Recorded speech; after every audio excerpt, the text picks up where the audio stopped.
Over the past decade, we've all seen yoga turn into a billion-dollar industry. Yoga has been redefined by numerous individuals and companies that a lot of what we see as yoga today no longer represents what gives yoga its definition.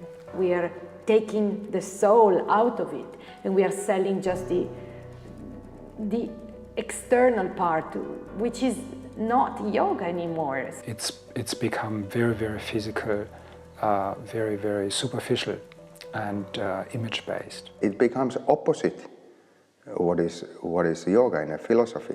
We take yoga and we change the DNA so that it becomes more, we can sell it more easily to people. That's what is happening. We are genetically modifying this concept, and we are not allowed to do that. Yoga became a trendy online activity, and the introduction of social media created a lack of standard and accountability for the practice. The vanity-driven have adopted yoga to social media platforms.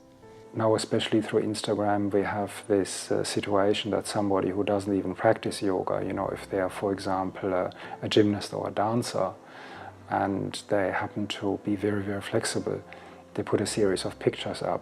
Within a very short time, they have, 600,000 hits, and then because of that, they can promote themselves as a yoga teacher. Yeah? Instead of showing yourself and being so happy there in your social media channel, is it much better to focus for the small things. There is acro yoga, aerial yoga, partner yoga. That's all fine, let people do that. The problem is that the term yoga occurs in there, yeah? One of the main issues is that the title of yoga teacher is not protected. The conveyor belt of teacher certification courses have turned into an easy and fast income. What does it take to become a yoga teacher today? Nothing. I can write you a certificate right now because I'm authorized to do that through my teacher training. That's it, done. You can teach tonight in class. That's how easy it is. So easy. I've come across a few people who have not even done yoga and can theoretically and in practice can become a teacher within 10 days. And that's kind of a bit frightening, really, because of obviously potential issues that may arise from that, such as injuries and just lack of experience.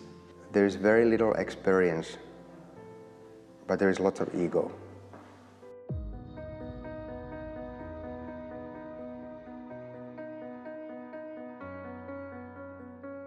Fearing what yoga is becoming and what it will be tomorrow, there is a sense of urgency to address some of these issues to protect the integrity of yoga.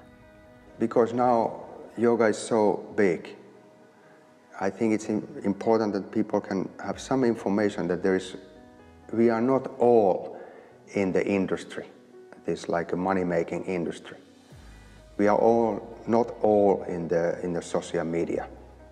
That there is a yoga which exists in the small yoga shalas where people do lots of work, hands-on work. And we want to open this conversation, also show the alternative for this mainstream yoga. We should engage in a conversation and say, oh, but yoga is this. You like to have just one piece? That's great, but there is the rest. You want the rest? Here it is. Help us bring this topic to the public in the making of this documentary. As a community, perhaps we can influence the next generation of yoga lovers.